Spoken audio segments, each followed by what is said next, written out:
नमस्कार दोस्तों। आज हम पढ़ेंगे हमारा next important concept what is singular and non singular transformations. और ये हमारा basically BSc MSc NET GATE और कोई भी एंट्रेंस एग्जाम हो बीटेक जिनमें आपके लिए लीनियर अलजेब्रा कंसेप्ट के अंदर हमारे पास आता है singular and non singular transformations. तो हम डायरेक्टली देखे न्यूमेरिकल्स पे चलते हैं कि कोई भी आपको ट्रांसफॉर्मेशन गिवन होगी, how will you check the transformation is singular और नॉन सिंगुलर। तो देखिए आपके पास सिंगुलर और नॉन सिंगुलर ट्रांसफॉर्मेशन क्या कहती है, बाय डेफिनेशन से सीखते हैं। किसी भी ट्रांसफॉर्मेशन को हम सिंगुलर ट्रांसफॉर्मेशन कब कहेंगे, ध्यान से सुनना वर्ड्स पे। अगर हमारे पास कोई नॉन जीरो एलिमेंट मिल जाए या नॉन जीरो वेक्टर मिल जाए जिसके ऊपर ट्रांसफॉर्मेशन लगाएं और आंसर क्या आ जाए, जीरो। ध्यान से देखना कैसे चेक करेंगे। देखिए हमारे पास कोई ट्रांसफॉर्मेशन है u से b पर, t is a transformation from u to b। हमें क्या करना है, अगर कोई यहाँ पर नॉन जीरो वेक्टर मिल जाए जिसपे t लगाएं और आंसर क्या आ जाए, जीरो। अगर ऐसा है तो ट्रांसफॉर्मेशन को कहेंगे हम सिंगुलर ट्रांसफॉर्मेशन।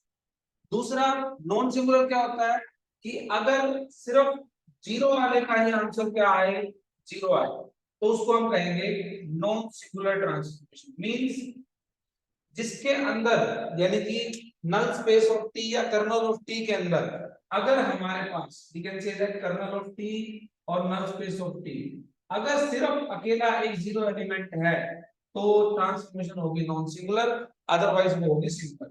इट मींस हम कह सकते हैं यहां पर कि सिंगुलर और नॉन सिंगुलर ट्रांसफॉर्मेशन के लिए हमारे पास अब क्वेश्चन कैसे आ गया कि हम क्या करें, टी ऑफ यू को जीरो लेके चल पड़ेंगे। अगर u नॉन जीरो आ जाए तो वो सिंगुलर हो गई, अगर u जीरो आ जाए तो वो हमारे पास नॉन सिंगुलर ट्रांसफॉर्मेशन होगी। तो देखिए न्यूमेरिकल पॉइंट ऑफ व्यू से हम कैसे सॉल्व करेंगे इसको। हम क्या करेंगे, एक टी ट्रांसफॉर्मेशन है R2 से R3 पर गिवन बाय दिस। हमें चेक करना है कि ये ट्रांसफॉर्मेशन सिंगुलर है या नॉन सिंगुलर है। तो सॉल्यूशन के लिए हम क्या लेके चलेंगे, let us take T of u।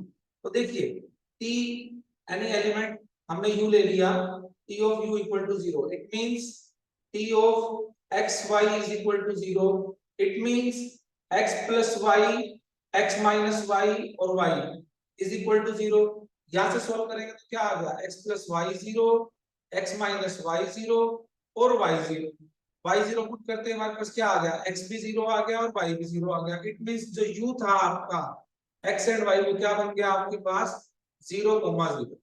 हमने t ऑफ u को 0 लेके चले थे और आपका u 0 आ गया। तो मैं क्या कह सकता हूं यहां से कि जो मेरी ट्रांसफॉर्मेशन है वो कैसी ट्रांसफॉर्मेशन हो गई।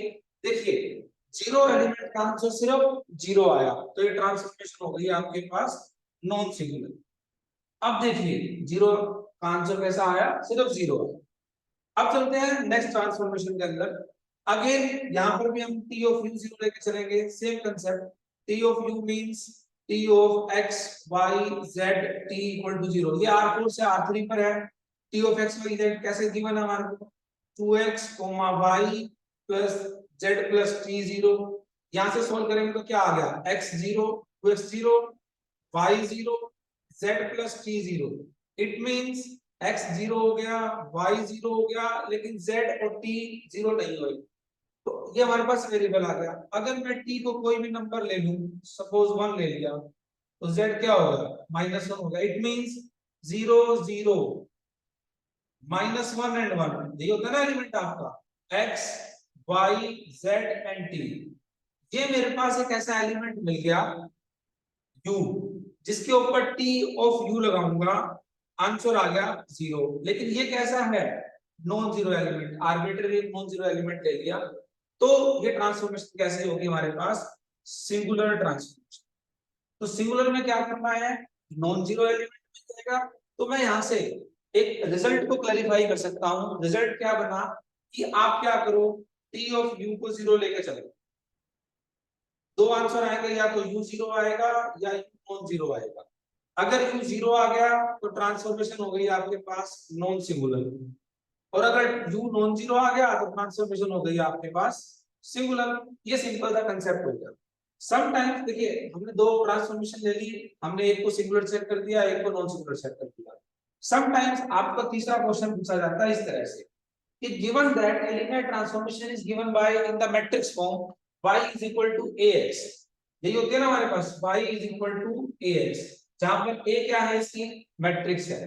तो बताओ ये हमारे पास ट्रांसफॉर्मेशन सिंगुलर होगी या नॉन सिंगुलर होगी? तो मैट्रिक्स है तो simple in case of matrix आप क्या करोगे, इसका डिटरमिनेंट चेक कर लो। तो डिटरमिनेंट ऑफ ए ही हमारे को बता पाएगा ये मैट्रिक्स सिंगुलर है या नॉन सिंगुलर है। तो डिटरमिनेंट ऑफ ए निकालो। अगर डिटरमिनेंट ऑफ ए पर दो केस होंगे, या तो आंसर क्या आएगा जीरो, या आंसर क्या आएगा नॉन जीरो। ठीक है फाइन। अगर डिटरमिनेंट जीरो आ जाए तो it means the transformation is a singular transformation, और नॉन जीरो आ जाए तो the transformation is a non singular transformation. तो हमारे पास हम इस तरह से कैलकुलेट कर सकते हैं डिटरमिनेंट के केस में। अगर डिटरमिनेंट जीरो आ गया, सिंपल एक डिटरमिनेंट निकाल लो, आपको आता डिटरमिनेंट निकालना। अगर वो जीरो आ जाए तो सिंगुलर ट्रांसफॉर्मेशन, अगर जीरो नहीं आए तो नॉन सिंगुलर ट्रांसफॉर्मेशन। दो कंसेप्ट हो गए, एक ट्रांसफॉर्मेशन गिवन हो, दूसरा हमारे पास मैट्रिक्स गिवन हो। तो दोनों ही केसेस से हम क्वेश्चंस को सिंपलीफाई कर सकते हैं। अगर आपको दोस्तों ये लेक्चर समझ में आया हो तो आप इसको लाइक करो, सब्सक्राइब करो, शेयर करो। Thanks for all of you watching this video.